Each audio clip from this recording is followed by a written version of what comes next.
بسم اللہ الرحمن الرحیم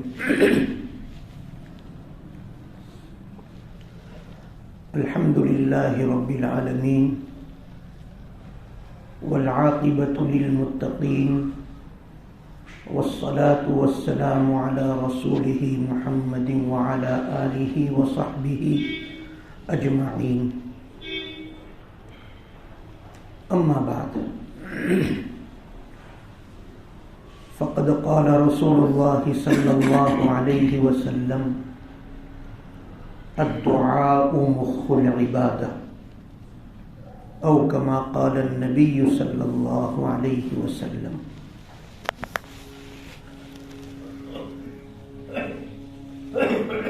معزز سامعین کرام، بزرگان دین،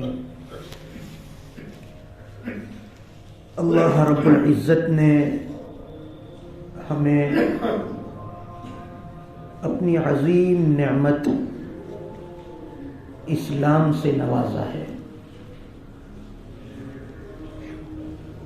اللہ تعالیٰ نے ہمیں مسلمان بنایا، مسلمان ماں باپ کے گھر میں پیدا فرمایا. دنیا میں ایک انسان کو جتنی نعمتیں اللہ کی جانب سے دی گئی، جتنی نعمتوں سے نوازا گیا، ان تمام نعمتوں میں سب سے بڑی نعمت نعمت ایمان اور نعمت اسلام ہے. اس پر ہمارا آپ کا یقین ہے. اسی نعمت اسلام اور نعمت ایمان کی برکت سے اللہ تعالیٰ نے ایک انسان کو کامیاب زندگی کیسے گزارنا ہے اس کا طریقہ بتایا. کہ اصل کامیابی تو آخرت کی کامیابی ہے، لیکن آخرت کی کامیابی کے لیے دنیا میں اچھے اعمال کرنا ضروری ہے. اسی وجہ سے دنیا کو دار العمل کہا جاتا ہے اور آخرت کو دار الجزا کہا جاتا ہے. وہ بدلے کی جگہ ہے، یہ کام کی جگہ ہے.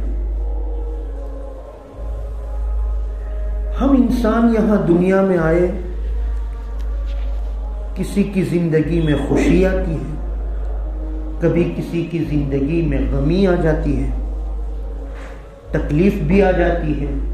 مصیبت بھی آ جاتی ہے. مذہب اسلام نے خوشی کا موقع آئے تو کس طرح خوشی منانی ہے، کس طرح خوشی کا اظہار کرنا ہے، اس کا طریقہ بتایا. اور غمی، تکلیف، مصیبت آئے تو کس طرح غمی، تکلیف اور مصیبت کے ایام کا مقابلہ کرنا ہے اس کا طریقہ بھی بتایا. خوشی آئے تو فرمایا خوشی کے موقع پر اللہ کا شکر ادا کرو کہ اللہ نے خوشی دی، نعمتیں دی.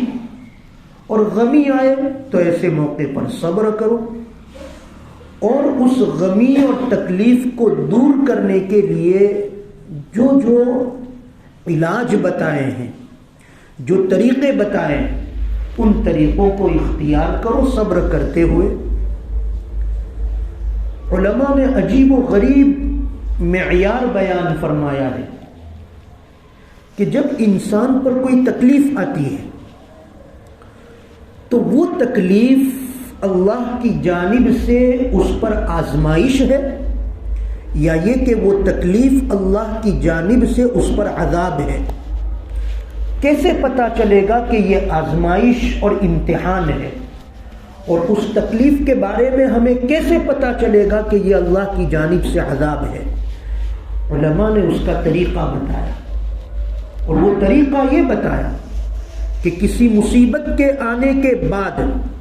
کسی تکلیف میں مبتلا ہونے کے بعد اگر وہ بندہ اور غلط راہ پر چل پڑتا ہے اور گناہوں کے اندر مبتلا ہو جاتا ہے اور تکلیف اور مصیبت کی وجہ سے راہ راست پر نہیں آتا ہے، اللہ کی طرف رجوع نہیں کرتا ہے، نماز نہیں پڑھتا ہے، اللہ سے اس تکلیف کے دور کرنے کی، دور ہونے کی دعا نہیں مانگتا ہے، اپنے گناہوں کی توبہ نہیں کرتا ہے، بلکہ اور دین سے دور ہوتا چلا جاتا ہے، تو یہ علامت ہے اس بات کی کہ یہ جو مصیبت آئی ہے وہ اس کے حق میں عذاب ہے۔ وہ مصیبت آئے دن اس میں اضافہ ہوتا چلا جائے گا، دن بدن وہ اور پریشان ہوتا چلا جائے گا کہ ہم نے تمہیں جھنجھوڑا، ہم نے تمہیں تکلیف دے کر تمہیں سیدھی راہ پر لانے کی، ہم نے جو ہے تمہیں راستہ بتانے کی کوشش کی کہ اس تکلیف سے تم سیدھے راہ پر آ جاؤ، لیکن تم تو آئے نہیں، تم اور خراب اور زیادہ خراب ہو گئے، تو آئے دن وہ مصیبت بڑھتی جائے گی۔ یہ ہے اللہ کا عذاب۔ اور اگر مصیبت آئی، تکلیف آئی اور بندہ سیدھا وضو کر کے اللہ کی طرف متوجہ ہو گیا، نمازوں کا پابند نہیں تھا، اس نے نمازیں شروع کر دی، ذکر و اذکار نہیں کرتا تھا، اس نے ذکر و اذکار شروع کر دیا، کسی کو ناحق ستایا تھا، اس سے جا کر اس نے معافی مانگ لی، اپنی زندگی درست کر لی، اپنی زندگی کا رخ اس نے بدل دیا، تو یہ تکلیف اس کے لیے اللہ کا عذاب نہیں ہے، بلکہ یہ آزمائش ہے، اور اس آزمائش اور امتحان میں وہ کامیاب ہوا ہے۔ یہ علماء نے بہت اچھا طریقہ اور معیار بتایا ہے کہ آپ کو کیسے پتا چلے گا کہ یہ مصیبت تکلیف ہے، یہ تکلیف جو ہے وہ عذاب ہے، یا یہ تکلیف اللہ کی جانب سے آزمائش ہے۔ میں اس وقت آپ حضرات کے سامنے بہت مختصر وقت میں ایک دعا آپ کو بتانا چاہتا ہوں کہ جب کوئی مصیبت، ہر انسان ایسا ہے کہ اس پر مصیبت آتی ہے، کبھی کسی پر دن میں آ جاتی ہے، کبھی کسی پر رات میں مصیبت آتی ہے، وہ خود بیمار ہو جاتا ہے، اس کے گھر والے کوئی بیمار ہو جاتے ہیں، کبھی جسمانی تکلیف آتی ہے، کبھی بدنی تکلیف، کبھی جو ہے جسم کی تکلیف آتی ہے، کبھی اس پر مال کی تکلیف آ جاتی ہے، کسی نہ کسی قسم کی تکلیف ہر انسان پر کبھی نہ کبھی آ جاتی ہے۔ تو ان تکالیف سے اپنے آپ کی حفاظت کرنے کے لیے کہ دن میں بھی کوئی تکلیف نہ آئے اور رات میں بھی کوئی تکلیف نہ آئے، 24 گھنٹے تکلیف سے وہ محفوظ رہے، اللہ کی حفاظت میں رہے، اللہ اس کو بچاتے رہے، اس کا طریقہ کیا ہے؟ کیسے انسان بچ سکتا ہے؟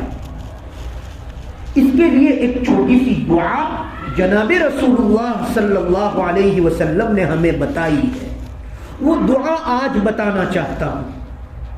کہ ہم وہ دعا پڑھتے رہیں تو اس دعا کی برکت سے اللہ تعالیٰ رات دن کی تکلیفوں سے ہمیں ہماری حفاظت فرما لیں گے،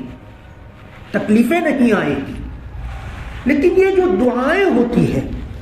یہ دعائیں اثر بعد میں کرتی ہیں۔ اصل بات یہ ہے کہ پہلے وہ دعا پڑھنے والا سچا مسلمان ہو، پہلے وہ دعا پڑھنے والا صحیح معنی میں انسان ہو، اسلامی زندگی کے طریقے کے مطابق وہ اپنی زندگی گزارتا ہو، یعنی نمازیں پڑھتا ہو، گناہوں سے بچتا ہو، برائیوں سے اپنی حفاظت کرتا ہو، نیک اعمال کرتا ہو، پھر اگر وہ دعائیں پڑھتا ہے تو پھر اس کو فائدہ ہوتا ہے۔ ایک انسان ہے وہ نماز نہیں پڑھتا، مسلمان ہے نماز نہیں پڑھتا، اللہ کو یاد نہیں کرتا، اس کے اعمال ٹھیک نہیں ہیں، اس کے اخلاق درست نہیں ہے، آئے دن وہ گناہ کرتا رہتا ہے، اور پھر وہ دعا پڑھتا رہے کہ میں یہ دعا پڑھتا ہوں، تو اس دعا کا اثر نہیں ہوگا۔ دعا کا اثر کب ہوتا ہے؟ جبکہ انسان کی زندگی اچھی ہو، نمازوں کا اہتمام کرتا ہو، جو بتایا ہے اس طریقے کے مطابق زندگی گزارتا ہو، اور پھر دعا پڑھتا ہو، تو ایسی صورت میں اس دعا کا اثر ہوتا ہے۔ یہ بالکل ایسا ہے کہ جیسے کوئی پودا ہمیں اگانا ہے، تو پودا اگانے کے لیے ہمیں پہلے اس کا بیج ڈالنا پڑتا ہے۔ یہ بیج جو ہے وہ حقیقت میں ایمان ہے، اسلام ہے، نماز ہے، اچھے اعمال ہے، شریعت کے مطابق کی زندگی ہے۔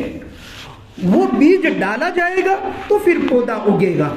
بیج ہی نہیں ڈالا گیا، اور پھر آدمی وہاں جو ہے اس جگہ پر بیٹھ کر یہ کہتا رہے اور دعا پڑھتا رہے، اللہ یہاں سے آم کا درخت اگ جائے، اللہ یہاں سے آم کا درخت اگ جائے۔ تو جب آپ نے وہاں بیج نہیں ڈالا ہے تو آم کا درخت کہاں اگنے والا ہے؟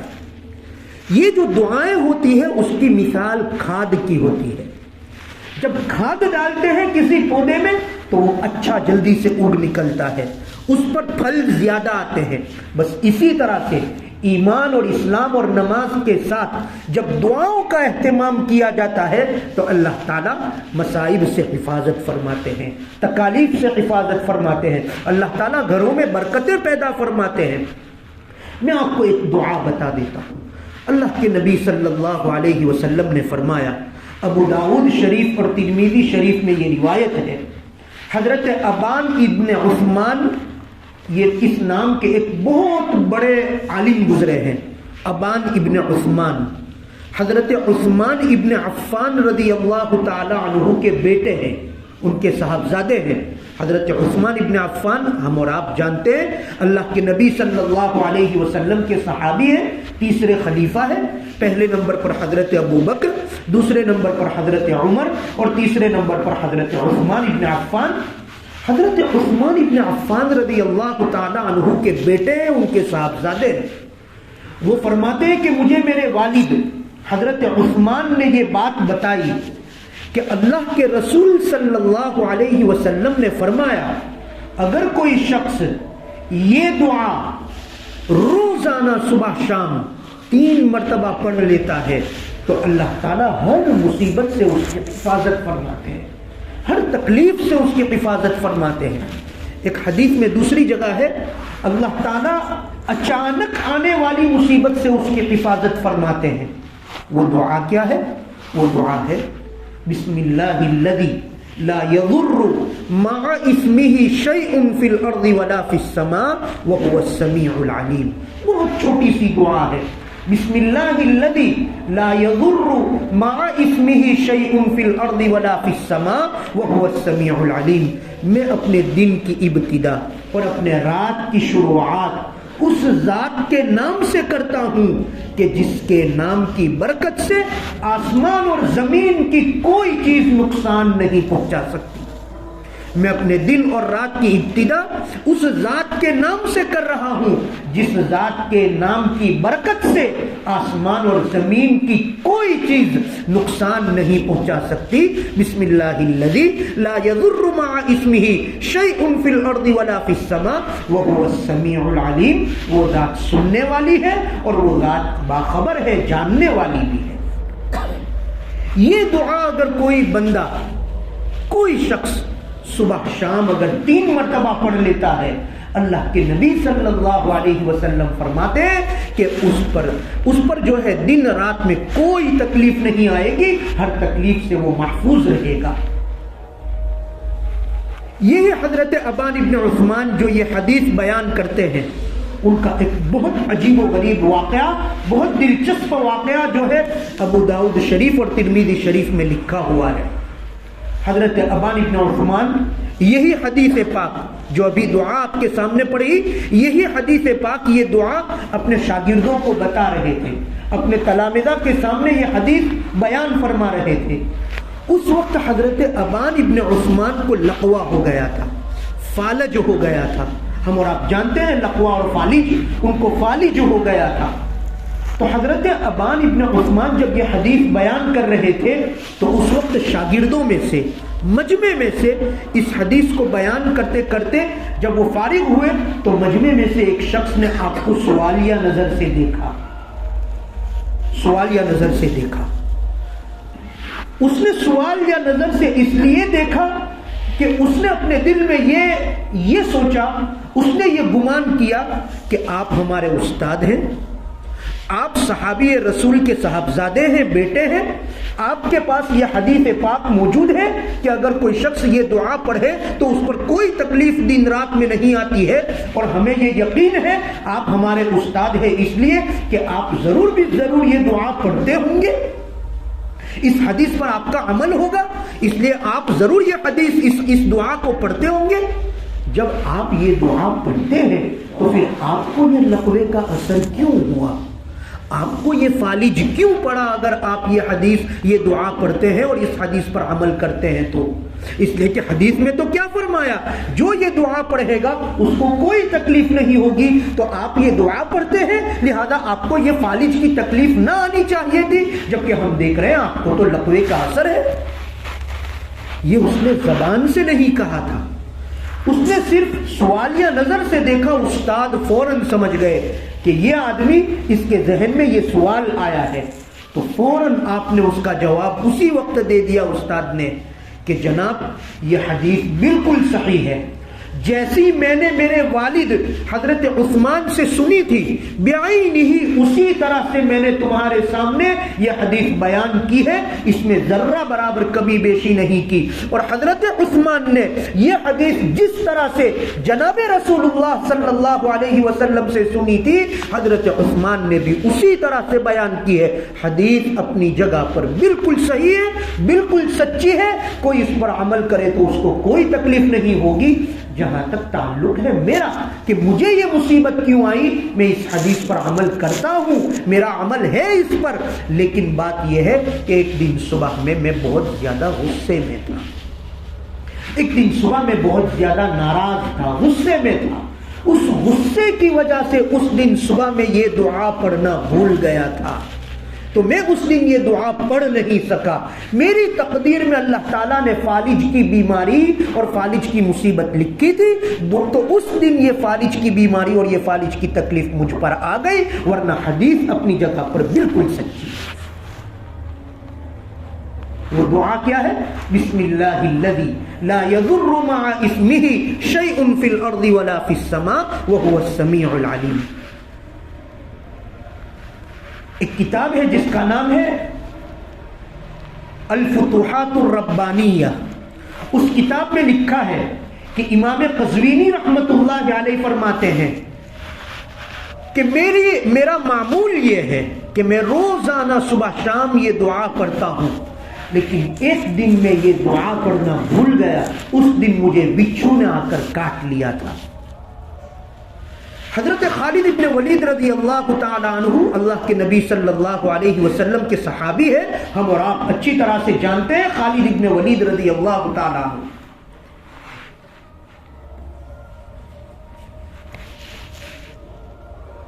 ایران کے گورنر کے یہاں آپ مہمان گئے، ایران کے گورنر کے یہاں، اس جو گورنر تھا جس شہر کا، اس شہر کا نام ہے الحیرہ، حیرہ نامی شہر، اس کا گورنر، اس کے یہاں حضرت خالد ابن ولید رضی اللہ تعالی عنہ دوسرے ایک دو صحابی کے ساتھ وہاں اس کے یہاں مہمان گئے۔ اس گورنر کا غلام آیا، آپس میں بات چیت چل رہی تھی، اتنے میں وہ گورنر کا غلام آیا، اور گورنر کے غلام کی کمر میں ایک چھوٹی سی تھیلی لٹک رہی تھی۔ حضرت خالد ابن ولید نے اس کی کمر سے وہ تھیلی کھینچ لی، اپنے ہاتھ میں لے لی، اور جو چیز اس تھیلی میں تھی اس کو اپنی ہتھیلی پر نکالا، اور گورنر سے پوچھا جس کا نام تھا عمرو ابن بقیلہ، اس سے پوچھا کہ بھائی یہ کیا چیز ہے تمہارے خادم کی کمر میں، یہ کیا چیز، یہ تھیلی میں کیا چیز رکھی ہوئی ہے؟ تو اس گورنر نے کہا یہ خطرناک قسم کا زہر ہے۔ کتنا خطرناک ہے کہ اگر کسی نے اس کو منہ میں رکھا تو ایک لمحے میں اس کی جان چلی جائے گی، اتنا خطرناک یہ زہر ہے۔ حضرت خالد ابن ولید نے پوچھا پھر اس کو ساتھ میں رکھنے کی کیا وجہ ہے، کیوں اس کو اپنے ساتھ رکھتے ہو اتنی خطرناک چیز کو؟ تو اس عمرو ابن بقیلہ نے کہا کہ اس وقت آپ عرب سے آئے ہو، ہم ایران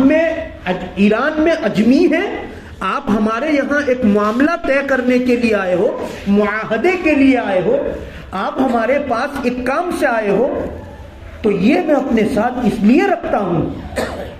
کہ اگر تمہارے مقابلے میں ہماری شکست ہو گئی اور ہم ہار گئے